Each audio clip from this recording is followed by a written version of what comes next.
Hi guys, I'm going to show you how to make your model from this to this. Ooh. Okay, so it's actually really simple. The first thing that you want to do is go onto your OBS, and where your VTuber is, you need to right click and apply a filter. Once you've applied the filter, you need to apply two. You need a color correction. I've already got one, so I'm going to call it color correction 2, and also a color key.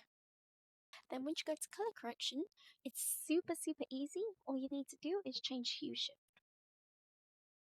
And there you go.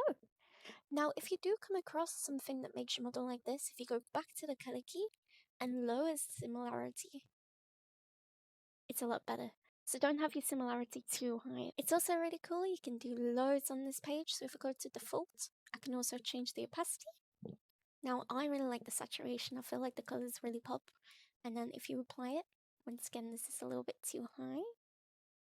So it actually needs it really low, depending on your saturation. So I have this set to a color change redeem on Twitch, so viewers can tell me what color they want. People get very creative. So one of my favorites is a ghost that they made me choose. It looks ethereal, it's beautiful, but people can get really creative.